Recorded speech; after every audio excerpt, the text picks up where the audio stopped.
Hello everyone. Thank you for tuning in to another episode of We TV, making a difference in your community. I am your host, Taromi Lourdes Joseph. Tonight, we are taking a look at a few things. Firstly, Reagan will be visiting a few of Pure's projects and getting feedback on them during our Word on the Street segment. Following that, we have a new segment called We Put Safety First. We, W-I, get it? So let's take a look.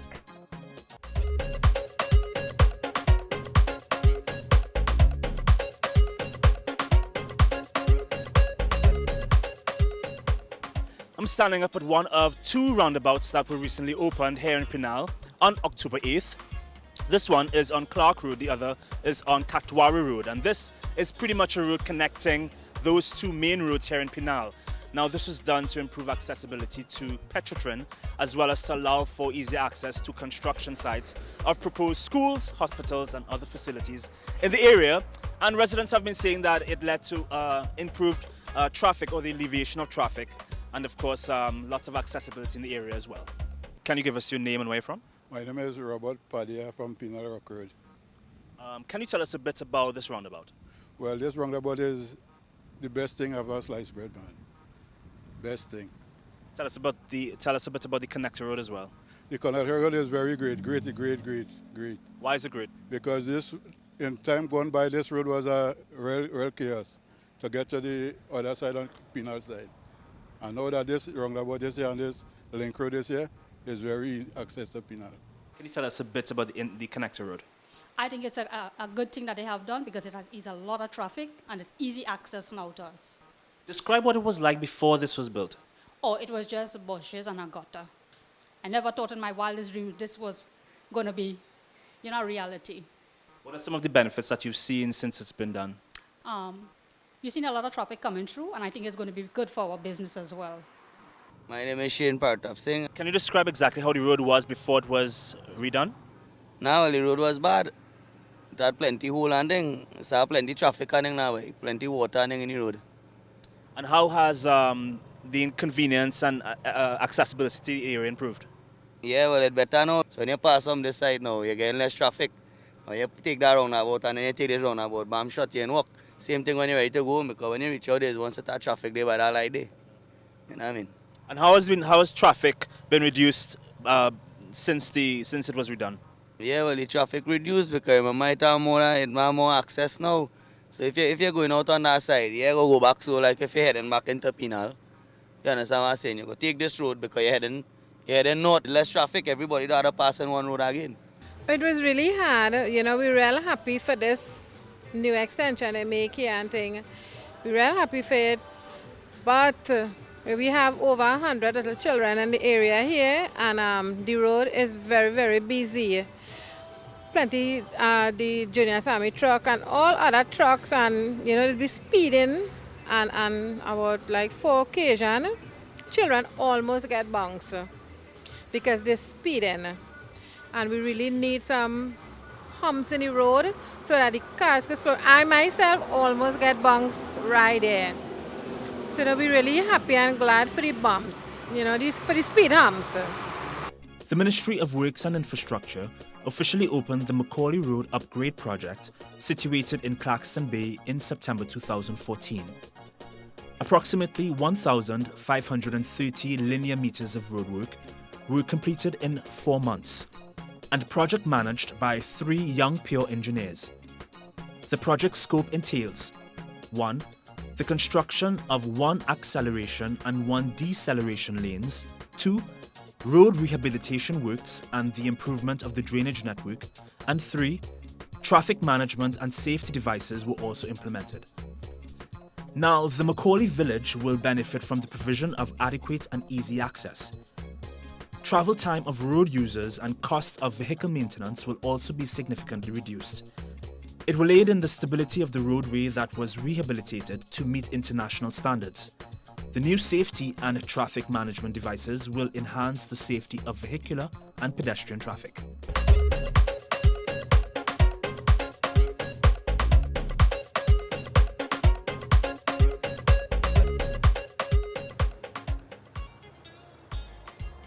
So it's all about connectivity, right? We're at the Freeport Junction, And this right here was recently installed, the Freeport southbound deceleration ramp, which pretty much gives you better access to places like Cunupia, Couva, and St. Mary's Junction. They added 2 lanes here, an extra lane across there, and a couple of pedestrian sidewalks just to enable better accessibility. So can you give us your name? Yeah, Zaid Hussein. So can you tell us what you think about the improvements to the area? Very good, because here had a whole lot of congestion. We always, not all the time we used to have police or the persons that they authorized to Traffic wardens. so to speak. But for right now, big improvement. And also it's an advantage that we have a beautiful walk where you can walk safely. There's a school lower down the road there, so the children could walk. So safety was a serious concern in this area? That's concern. But as for now, very good, very good. All right, just describe for us how has the changes at the junction, how have they positively affected the area? Well, the traffic used to be backing up on the highway for a long way, probably about a quarter mile or a half mile up the highway. And since they widened the road, widened the exit into Freeport, it has really been tremendous. Because we have the people who live in the Fireburn area, which is left of the flyover, they are able to use the extreme lane to the left to turn to get into the village. So it has been working very well.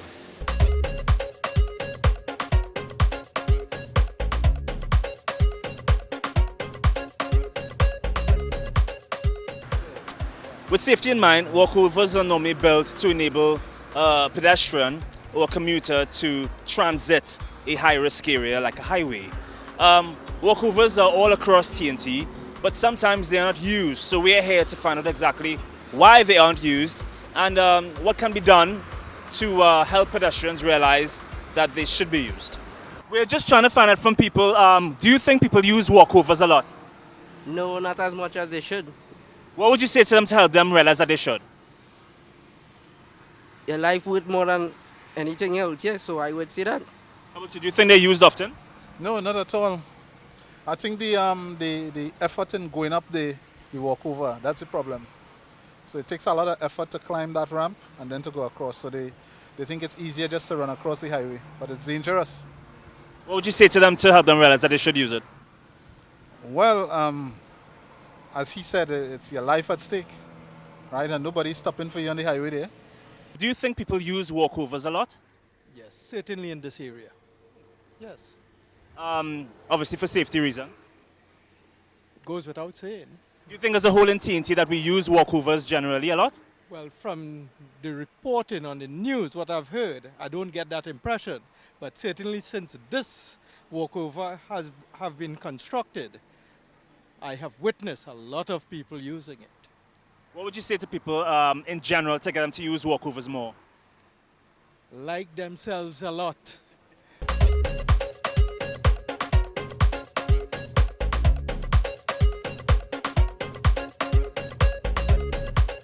So the Ministry of Works and Infrastructure is in the process of installing 3 new walkovers, one in Sealots, Movietown and Chase Village. And we're trying to find out exactly why people do not use the walkover as much as they should. It is for their own safety and of course prevent loss of life, but we're here to find that out. Actually, this lady just used the walkover. Hi, how are you doing? I'm alright. I noticed you just used the walkover. In general, we see people don't always like using walkovers. Why do you think that is? Well, I think that they think it's an easier access. You think it's easy to use? Yeah.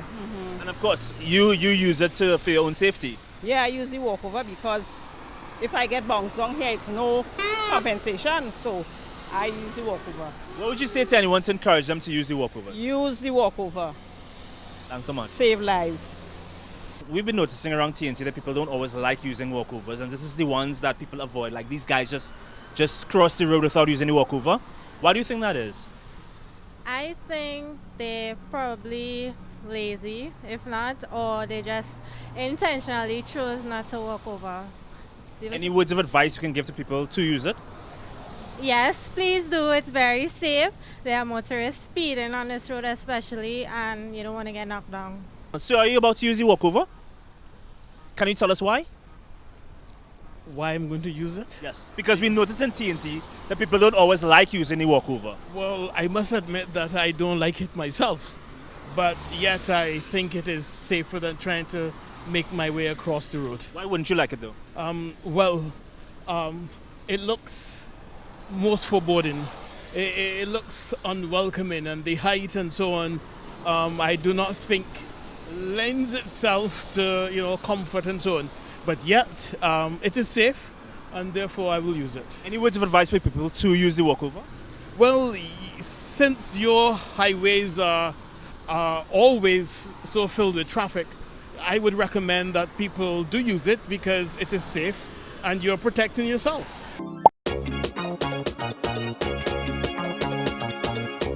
We are coming from the Long Circular Mall heading towards the shops of Maraval. Upon approaching the roundabout, you will see the left lane, which is the outer lane, because you are going to make a left turn. Give way to the vehicles on the right. Stop at the yield sign and give way to the vehicles on the right. As you enter the roundabout, stay on the outer lane and enter the next lane via the outer lane. So in other words, you stay in the left lane. Now we are coming from Maraval and we are heading to Long Circular Mall. You have to make a right turn, so you enter the inner lane to make that right turn upon approaching the roundabout. Give way to vehicles on the right. When the road is clear, you enter the roundabout keeping on the inner lane. Then you exit onto this lane and head towards Long Circular Mall. Now we are leaving Long Circular Mall heading towards KFC, so you have to make a right turn. Therefore, you select the inner lane upon approaching the roundabout. You should stop to give way to the vehicles on the right. When you get the opportunity, you enter into the inner lane of the roundabout and stay on the inner lane, where you almost make a full circle, then you enter into the KFC compound.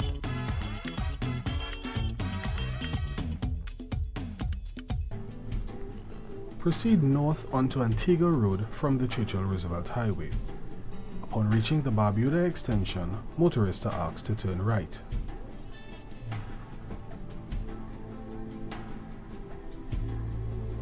When on Barbuda Road, motorists are asked to proceed in an easterly direction until they encounter the first roundabout.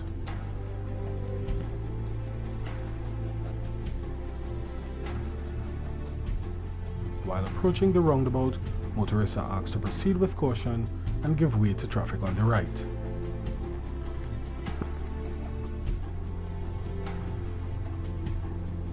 Having entered the roundabout, they are to take the second exit and continue east onto the Valencia bypass.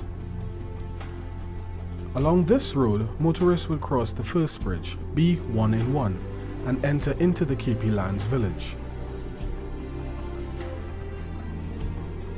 While proceeding east through the KP Lands village, motorists would encounter a second bridge, B1-in-2, and after crossing this would have entered into Kangali village.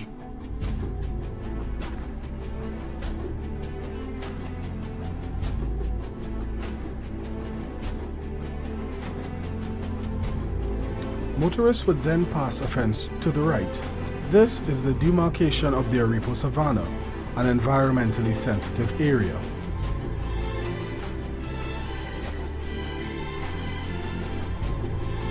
Having passed this, motorists would now approach the second roundabout, again asked to proceed with caution and give way to traffic on the right. Having entered the roundabout, motorists are to take the second exit and proceed south to Sangre Grande. The first exit would take them north to Valencia. For those attempting to access the Eastern Main Road via Antigua Road, they are to proceed north, passing the Barbuda extension. At this time, Antigua Road becomes one-way north. Motorists are to proceed with caution and approach the intersection. Upon reaching the intersection, motorists can either turn left into Arima or right and proceed toward Valencia.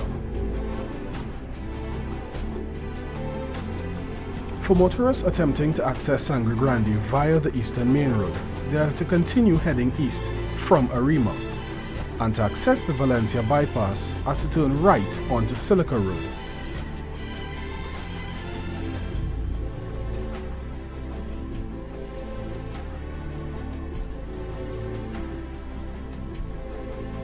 When on Silica Road, motorists are to proceed south.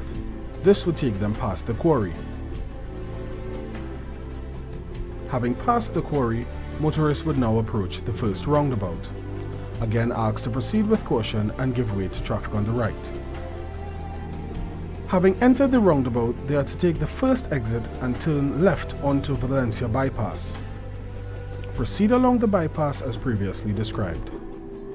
For those going to Arima from Sangre Grande, they are to head west along the Valencia bypass, and if they want to get to Arima, they must exit at the roundabout. No right turns would be allowed onto Antigua Road at the end of Barbuda Extension. After entering the roundabout, they are to take the second exit north onto Silica Road and proceed toward the Eastern Main Road.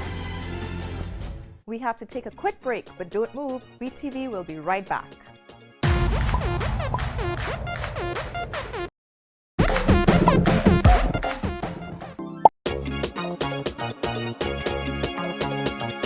Chief Planning Engineer. Planning Engineering Officer of Roads and Planning. Yes. How's it been thus far? It's been different because I came over from Maintenance Division, which deals strictly with buildings. So switching from buildings to roads is a little different. And you've been here for about 11 years, which is a long time to be in one organization. Describe the process. How has it been for you? Well, I actually came in from the private sector, so it was a bit of a culture shock the first year.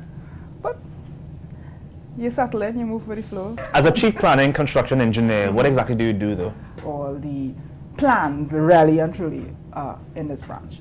You want to know what's coming or what's supposed to be, you come here. So a lot of our time is dealt with land, what we call land matters, where you have a piece of land that you want to develop, and you go to town and country for approval to develop the land, and then town and country will tell you, but no, we see that it's supposed to be a highway passing somewhere, so you need to send that request to the Highways Division and let them tell us that the road is passing here or not, where the highway is supposed to be in relation to your land and tell you, yes, you could use it, no, the next 50 years they might want to buy it. Mr. Dalal Seapol is another long-standing employee with some serious years and some great quality service at the ministry. Thanks for having us here at your desk. Yeah, it's a pleasure. Yes. Now, you're an engineer, assistant 3. What exactly is that? Well, as the name implies, what we do really is assist the engineer in whatever they need to do. Whether they need to get drawings, need to deal with files. Sometimes people want to know whether their plot of land is on the proposal, and we'll deal with that. Whatever they need. I'm there to assist the engineer. Do you have any projects that you've worked on over the past, how long have you been here actually? Since 1977. Since 1977, for 30-something years again? Yeah. Any projects that stands out to you? Well, I worked on the dualing of the Churchill Roosevelt Highway in Tanapuna. I also worked on the San Fernando bypass when I dual it. I also worked with Sheladia. As a private firm in 1994, they did the upgrading of all the agricultural roads in Trinidad and Tobago. What type of joy do you get out of this job? Well, once I enjoy our work, it's not really a job. I enjoy what I do here. It's great working here. You learn a lot. We moved from the manual stage in the Ministry of Works. We have one computerized, so I've seen it all. And I'd like to ask you as well, if you can summarize what this experience has been like for you for the past 35 plus years. What has it been like for you? I would say overall it has been great because I've seen it more from, well, I started in the drafting field, and I've seen where we are moved from drawing on drawing boards, and now we are using the computers, which is much easier. If you need to erase, long ago it was a task. Now it is so much easier. So I would say it was a great movement in this. Enjoy it here. Thanks so much for having us at your desk. It's a pleasure. Yeah, it was a pleasure having you here. Hope you will be here again. Thanks. We're in the office of Mr. John Baird, who is being described by his peers as a selfless employee and an active member of the team here. He's also the chairperson of the Emergency Response Unit. Mr. Baird, thanks for having us in your office. You're welcome. I understand you've been here for over 30-something years. Yes. Can you briefly tell us how's it been? Well, it's been an up and down experience, the one that you would love to do all over again. Now, what exactly is a draftsman? Can you explain to us? Okay, a draftsman is a person who takes the information from the engineers and compiles it into a readable, workable set of drawings. Okay.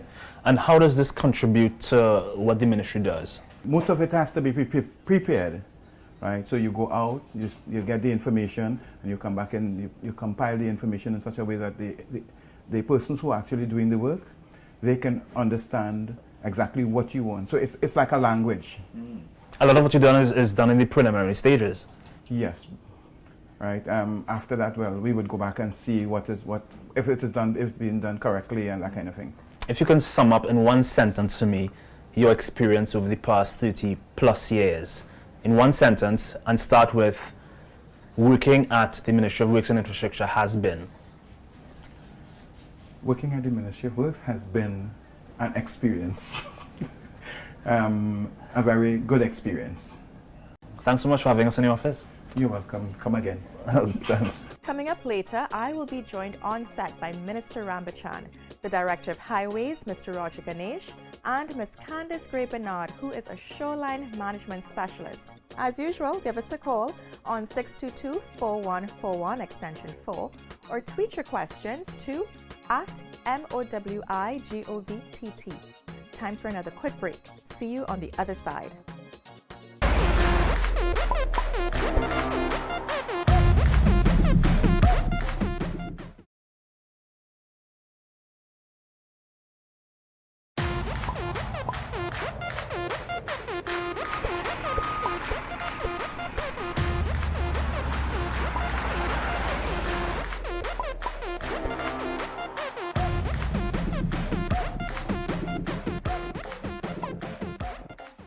Thank you for staying with us here on WeTV on CTV. We have a full house this evening. I would like to welcome Minister of Works and Infrastructure, Dr. Suredratan Rambachan, Ms. Candace Bernard Gray, Shoreline Specialist, and Mr. Roger Ganesh, Director of Highways. That was a mouthful. Let's get right into it. Some topical issues this evening. The Manzanilla Main Road flooding and deterioration. Over the last week, we have seen images of the impact of the flooding in this area, and we understand that you visited the Manzanilla area after the floods and seeing the roads. What was your experience, Mr. Ganesh? Thank you. Well, over the last, week, a lot of images came out of the area. Initially, when we visited, of course, it was very difficult to traverse and to enter the affected areas. However, over the last couple of days, a lot of the water, 50% in fact so far, have subsided. We have been able to get inside further, and of course we have much more photographs of the affected areas. We also have aerial photographs of the area as well. And the damage is significant, much more significant than we thought initially. And it will be challenging to repair and to restructure that whole stretch of road, which is approximately 6 kilometers, will have to be rebuilt completely. And in the rebuilding of the roadway, of course, we'll have to improve it. We'll have to ensure that there's not a repeat of it. In fact, it will be flooding and damages. So a lot of new drainage infrastructure will have to go in as well. So studies are being done right now. A lot of data collection has been taking place right now, concurrent, of course, with the dewatering of the area. So what we hope to do within a couple of days, by next week Tuesday for the latest, we hope to present the Minister of a detailed plan of reconstruction and, of course, the additional cost and, of course, duration for these works. Ms. Gray, let me direct this question to you. Can you comment on what caused the flooding in the Manzanilla area from the perspective of from your perspective, shoreline specialist, and Mr. Ganesh, you could chime in after Ms. Gray. Well, I would start from the beginning, and it's really about intense rainfall. I think earlier during your news segment, we had there was an interview with a from Met Services Division, and he spoke about more intense storm events. Over that weekend, there was more than 371 millimeters of rainfall falling in that 9-day period. And just to give you a comparison, the long-term average monthly rainfall for November is 228 millimeters. So really and truly had 62% more rainfall falling in 9 days. And when rain falls to the ground, that then translates into runoff. In a catchment like the river, where the soil properties are clayey, rainfall tends to run off a lot faster. There's more volume running off as well. Also, when you have hydrological changes in a catchment, for example, we had the opportunity, a team of experts from the university as well as ourselves had an aerial tour of the area today, and we saw a lot of hydrological and hydraulic changes in the catchment in terms of channelization, and that tends to bring down water a lot faster. So that water, upon reaching the River swamp, which is already saturated because it's a wetland, just runs off a little faster. And then think about it now, it's reaching the lower reaches, it's reached the road, it's reached the beach. The beach itself is higher than the road level, so that water has nowhere to go. So you have elevations rising and flooding the road. Now, water needs to find a way to the sea. So basically, you were looking at the weakest link, or the lowest elevations. And you would find, I'm sure you would have seen the photos over the past couple of weeks where you have outlets that have now been, now been cut to the sea. And it's basically the system charging it, discharging itself. And we also had the opportunity of walking the beach last week Friday, the 21st of November. And at those points where it was actually breached, those are the low. So it all is a natural process, so to speak. Yeah. So Mother Nature doing her thing. Mother Nature. Mr. Ganesh, would you like to add anything to comment on what caused the flooding in that area? Well, of course, Candace indicated during the period, the 9-day period, we had very, very high rainfall, much more than what we'll get in any annual, in any year in particular. And this, of course, the area being saturated. And because of the elevation problems, we, of course, from our aerial view of the area and detailed analysis, the water did find its lowest point. Because of that, of course, and the volume of water, the energy of the water over the overflow, it seeks the lowest point not only but the weakest point as well. And because of the weakest point, lowest point, it caused significant damage to the road's infrastructure. If you visit the area, you will see most of the damage took place on the edge of the road closest to the sea. There's a reason for that. It's the weakest area in particular, what we have noticed.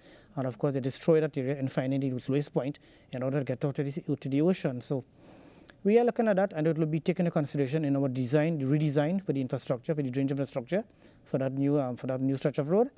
And of course, some new channels to drain from the lagoon into the ocean, of course, as well. I want to just add that the ministry is mindful that the River swamp is protected under the Ramsar Convention, and we have taken into consideration that whatever solutions as it pertains to drainage, as Mr. Ganesh indicated, must account for the ecology of the wetlands as well. And we are meeting with the EMA in the very near future to ventilate the solutions going forward as well. What are some of the relief efforts carried out by the Ministry of Works and other relevant authorities? Mr. Ganesh. Well, the first thing we want to do is to, as quickly as possible, try to get people to move along the road again, both ways.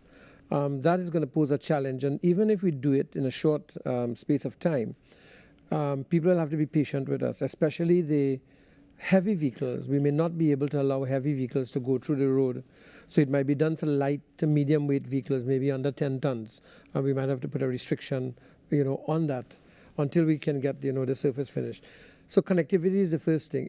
Let me just say also to give some assurance to people who have to travel through Beach now to come to Sangre Grande, that we are in fact at this point in time repairing the Beach Road. It was on the agenda to repair, but we have to fast forward it now, and contractors are in fact on that job and doing some work there. Again, on that same Beach Road, we have been hit by landslips again. It is, landslips are all over the country because of that rainfall that Candace described. The other thing is that we have to be careful in all of these works that we are doing, that we do not waste resources. People might want a quick fix, and we may go in and spend money, and then this quick fix is really just a quick fix. So what we are trying to do is to ensure that the work that we do is not temporary work. It is part of the permanent work. Correct. So we do not double spend on this particular job. And this is why, Roger said that by Monday or Tuesday we'll have a very clear idea of what is the solution to, or parts of the solution to the problem, as well as, a better idea of the costing that has to go in this. It's going to be expensive, I can tell you that. Based on our experience of, building roads and so on, it's going to be expensive. But remember, this one, it's coupled with extensive drainage that has to take place, and then shoring up also of the road along the stretches where it has collapsed. That's going to be another aspect of it. So we expect it to be expensive. We are going to try to use as many solutions as cost effective as we can. But again, we cannot just compromise on quality, because we are building for the long term here and not for the short term. So just a little bit of patience. Residents in that area, we're getting it done bit by bit. All right. In terms of proposed projects, just to emphasize some of the comments you mentioned in the media, what would these projects entail, and what is the estimated time that some level of normalcy will be restored to the residents of Manzanilla? Either Mr. Ganesh or Ms. Gray. Okay, well, as I mentioned earlier, we are right now collecting a lot of data with respect to the not only rainfall, but also data with respect to the strength of the road as is, and of course of the damage that took place too as well. Now, a lot of the damage that took place there may not be visible to the eye, but there was a lot of undermining to the road infrastructure. So we are right now conducting surveys, DCP testing, assessing for the strength of the pavement, the road infrastructure. And also, as I indicated before, we're not going to just rebuild the road. We're going to rebuild it with added infrastructure that was never existed before. So we don't have a repeat of that. So it's going to be pretty expensive, but what we can assure you, there won't be a repeat of this if there was to be heavy rainfall like what we had over the last 2 weeks. So apart from these things, the people have to exercise some patience, of course. And as the minister indicated, we're not going to do a temporary fix. We're going to do a permanent fix. Of course, we want to restore connectivity between Manzanilla and Mayaro in the shortest space of time.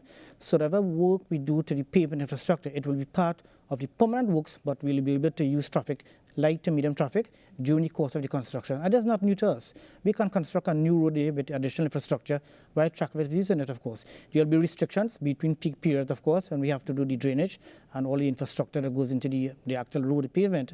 But again, we will establish that connectivity in the shortest space of time to minimize the inconvenience being faced right now by the people of Manzanilla and Mayaro. Great. Ms. Gray, before your input, we have a caller from Santa Flora. Good evening. Hello, good night. Hi, good night, Santa Flora. Okay, this is from Sarah Machan. The Manzanilla bridge with that thing come and destroy and everything there.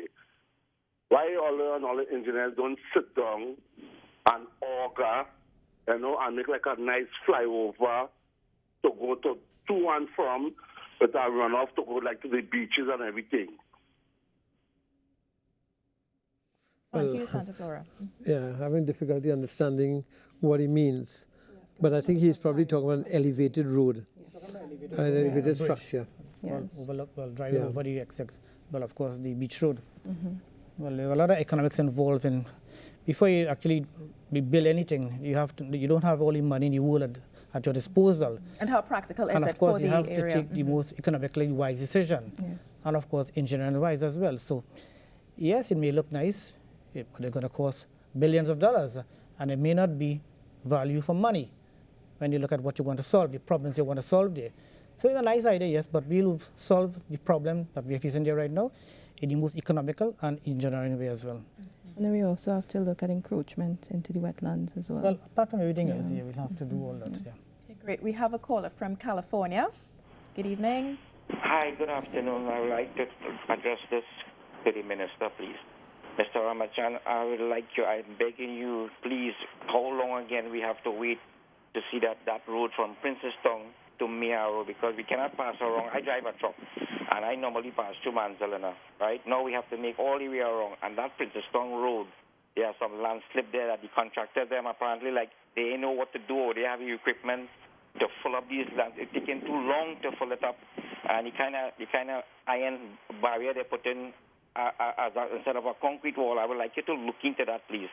All right, we're begging because I mean, from San Fernando to Mayaro, it takes you hours to get there with that bad road. I mean, how long again we have to wait to see that road paved nice and fixed properly? Thank you very much. California. Yeah, we have the Naparimaya Road on our agenda for repaving, and also we have a number of landslips on that road that we are dealing with. Remember, that road is built on a crest, and of course with the movements that are taking place. Candice will probably be able to tell you this, that throughout this country, land movements are taking place. And in my view, since I came into this ministry and looking at so many roads, it's unprecedented how many landslips I'm seeing in different places. In St. Croix Road, for example, there's about an 800 feet landslip. In Irie Village Branch Road, there's another about 600 feet landslip that I visited last Sunday. Something is happening that we have to try to understand. And I have asked some people to help me to look at new technologies to deal with landslips. While the gentleman talks about the using the shoring up with large sheets of iron, that is one way also that we deal with landslips. They're not just walls, but there are new technologies also that Roger better will describe for you, where we use that kind of methodology. And we have used it in the St. Julian area. We are using it in the La Brea area. So it's not something that we don't know about, and not an untried technology. We have a Mayaro on the line. Yeah, hi, good evening. Hi, good evening. I'm just calling to say I'm really glad that the attention is being given to the area.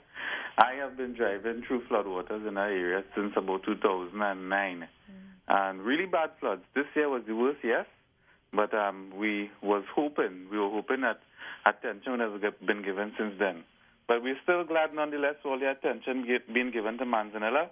And I would also hope that the Ministry of Works rehabilitate the beach road as well, because a lot of cars will be going through there, and it's an opportunity to reduce the stigma of rural neglect. Thank you. Good evening. Roger, you want to comment on the beach road again? Yes, well, beach road, of course, we are addressing the issues on beach road right now. It did suffer from the rainfall as well. A couple landslips did occur. And of course, we are right now repairing the roadway as much as possible from San Grande to Rio Claro, from both ends. We are strengthening the weak areas. We are also reconstructing a lot of retaining walls. On that, in fact, we started constructing retaining walls more than 3-4 years ago along the beach road, the Kanapo Southern Main Road. So it is receiving the attention it needs, and we'll ensure, of course, more than that. We also have increased patrols by the police and the army on the Kanapo Southern Main Road because of the increased traffic, of course. And apart from that, we will also be looking at, there are a lot of overhanging trees along that route, particularly just before beach. It's a very dark area, in fact. There's not much street lighting. So we intend to approach TNTEC to see what they can do in terms of lighting the area, since it's been used much more at night now. And we also will be approaching forestry, of course, for permission to cut some of those overhanging trees. It's a protected area as well, if I'm not mistaken. So we'll be cutting a lot of those trees overhanging over the roadway and making it dark and gloomy at night. So it's just receiving our attention right now. Great. Do we have Sangre Grande on the line? Hi. Hi, good evening. Hi. I just want to commend the Ministry of Works for the type of work they are doing. However, I have a great concern about the roads in the eastern main road of San Grande.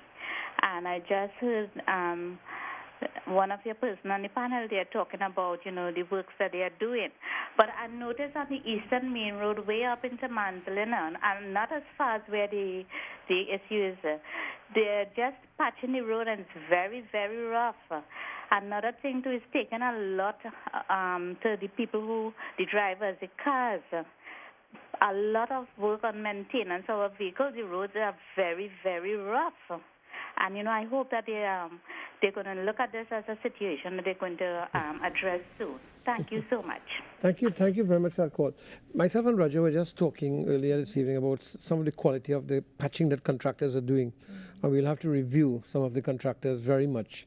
But, what the lady is talking about is really the extent of the rural neglect that has taken place over the years, and the fact that monies were never placed in rural development. There's a big political argument about whether we should be spending so much money in rural development. Well, rural people are people also, and they need the facilities and so on. And I am very sympathetic to the plight of these rural areas. And she's very right. that Eastern Main Road, going right up to Manzanilla, requires a lot of attention. And, we are proceeding. Roger said it earlier, it's not like you have a barrel of money and you're just taking out, it's a budget, and you have to make priorities in terms of what you do. But rural underdevelopment is a very serious issue. And it's the same thing in Point Fortin. Point Fortin and Faizabad and so on, at one time bringing out so much of the oil wealth of the country but remain underdeveloped. And today we are building that highway to Point Fortin, which will change the economic prospects of the people of Point Fortin and those areas. And at a time when up to now, some of the highest rates of unemployment are in that southwest peninsula.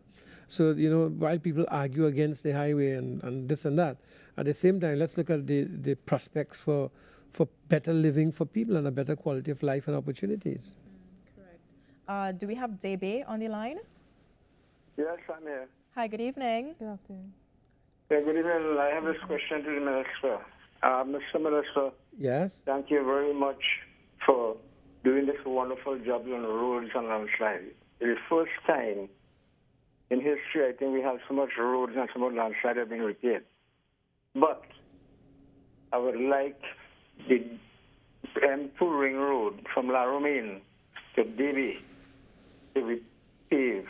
It is in a very, very bad condition. Sure. And you're talking from Paria Suites right on to the Debe Market? Exactly. All right. I'll tell you what is happening there. We have started to do the concrete work. So if you drive along the road now, you'll see that we are doing the drainage works. And in fact, requests for proposals and tender documents have been prepared by NIDCO. And if I'm not mistaken, those tenders are going to go out by next week for the rehabilitation of the road itself. Thank you, Debe. Moving on to St. Augustine. Good evening, caller. Hi, good afternoon, good evening. We have some very horrible situations in Tabaquite where the road works are going on and there's no signage, absolutely no signage, no road work signage, no nothing. I put up videos on the Facebook page for the last few months. Where are these works? Can you tell me where these works are? This is along the Conapo, the Tabaquite Road, in front of the Tabaquite Composite School. We have a school there, school over. We have works going on, vehicles driving, absolutely no signage, no anything like that. Those are drainage works? Road works. Road works? Road works. So the government sign is the only sign telling you that there are works. Sometimes there's construction tape, sometimes there's not. There are bricks all on the road. Drainage works. Drainage works are going on. You're right. And that is, let me acknowledge, because if in fact there are no signs there, that is a fault of the supervision. And we'll have to check on the supervision. I'll have to speak to Mr. Hayden Phillips of Pure, because that's a job being done by Pure to improve the drainage there before we pave that entire road from the Tabaquite Composite School to Navet, the Navet Dam. Thank you, St. Augustine. Ms. Gray, let's move on to you. Prior to the events of November 16th, the Coastal Protection Unit had a holistic approach. Can you tell us a bit about the plans before the recent landslips? In the last fiscal year, the Coastal Protection Unit would have proposed the revision to the Critical Coastal Protection Program. And in that program, in doing so, we recognized the vulnerabilities of the Manzanilla Beach area, and not just Manzanilla Beach, but Mayara and Guaya, to the issues of coastal flooding and coastal erosion. So in this fiscal year, we would have implemented or started the implementation of a number of projects. We have the Mayara Guaya Coastal Protection Studies, where we do have an international consultant undertaking studies in the area to develop sustainable solutions to addressing the issues in the Mayaro and the Guaya area. And this is about 32 kilometers of shoreline.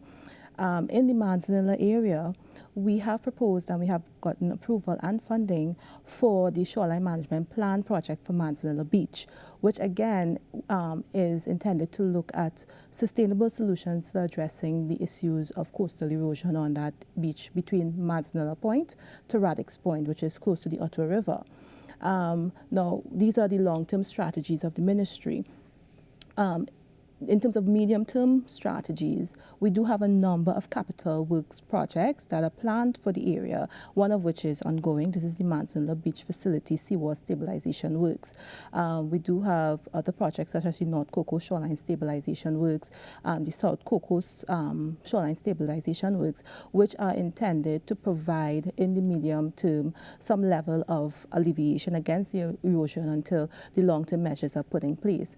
Just today I had a discussion with a very experienced geomorphologist, and she was indicating, from the University of the West Indies, and she indicated that the sediments on our beaches are from the relic age, and this is the age from when, from the ice age, so to speak, the remnants of that age. And therefore, what it means is that our beaches are not being supplied with sediments, and therefore they are very vulnerable to erosion, and this is what we're experiencing right now.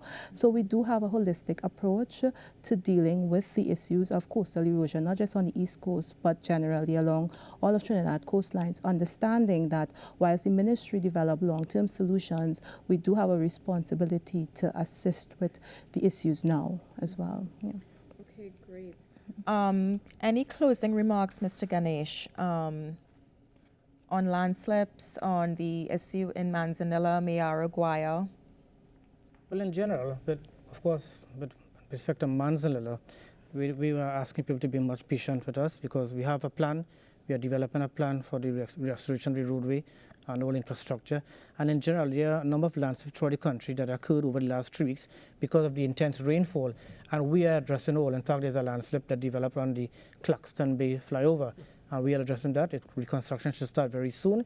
And of course, as the minister indicated, in the St. Croix area, Princess Tongue area, where there are a number of landslips being attended to. And as the caller did indicate, this is the first time in the history of the country we are attending to so many landslips in a single calendar year. In fact, last year, we did almost 300 landslips repaired throughout the country, which is a record for us anyway. So we are attending to all the issues and problems. We don't have all the money in the world. We are prioritizing what we do, but we are addressing the situation as it is right now throughout the country. And we are getting positive feedback from all users of our roadway and highways throughout the country as well. Great, thank you, Mr. Ganesh.